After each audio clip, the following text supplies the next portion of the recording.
Siapa sih yang nggak kenal Sony A7 Mark II ini? Pada zamannya dulu, ini adalah kamera favorit atau idamannya para fotografer. Tapi untuk sekarang ini, penerusnya ini udah cukup banyak. Ada yang A7 Mark III, bahkan sebentar lagi bakal muncul, yaitu Sony A7 Mark IV.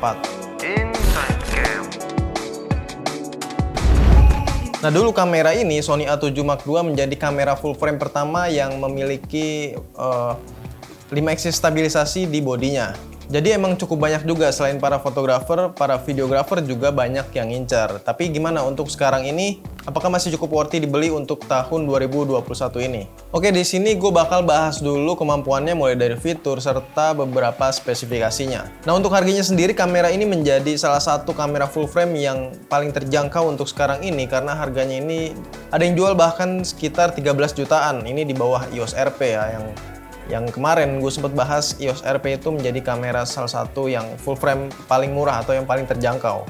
Tapi ini ada yang lebih murah lagi. Ya, tapi ini emang keluaran lama sih. Oke, sekilas mengenai fiturnya, kamera Sony A7 Mark II ini memiliki sensor berukuran 35 mm full frame dengan resolusi yang cukup besar, yaitu 24,3 megapiksel. Mounting yang digunakan tentunya ya sama ya dengan kamera Sony Alpha lainnya, menggunakan e-mount. Serta nggak lupa dilengkapi sama fitur Wi-Fi dengan NFC untuk transferring data agar lebih mudah. Mode burst atau continuous bisa hingga 5 fps yang didukung sama ISO dari 50 hingga 25600. Nah, sayangnya untuk video ini masih mentok aja di 1080 Full HD dengan 60 fps. Serta juga belum adanya fitur HFR atau SNQ atau bisa dibilang slow-mo lah istilahnya, kayak di kamera-kamera Sony Alpha lainnya sekarang ini.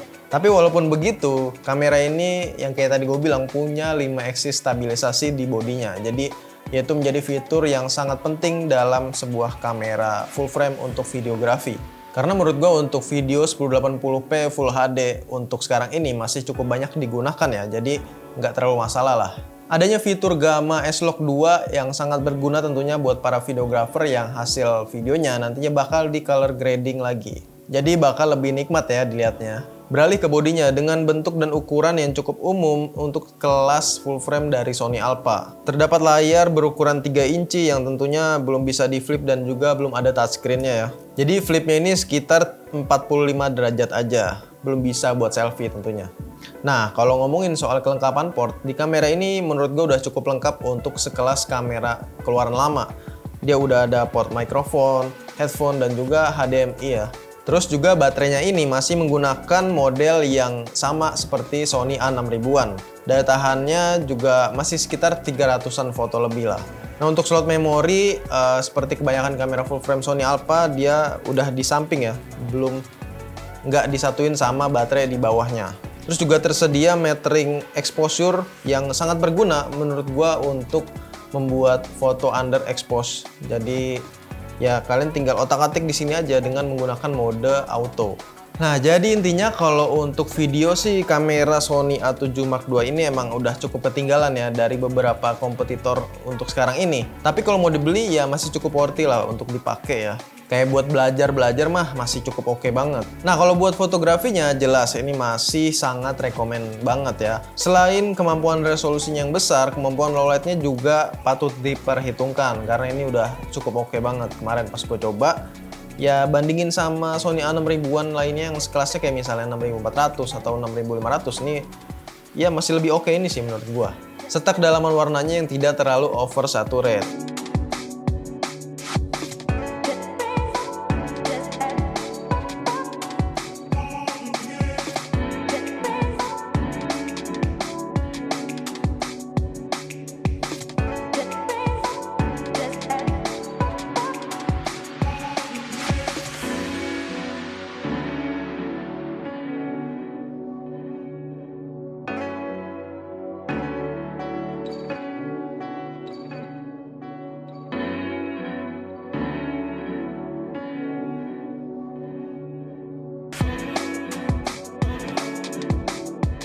Dan enaknya dari menggunakan kamera Sony Alpha ini, dia udah menggunakan one mounting. Jadi mountingnya itu satu ya, cuma e-mount.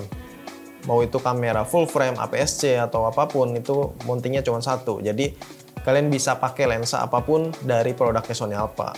Nah untuk autofocusnya sih ini udah oke banget ya, karena ada fast hybrid AF-nya.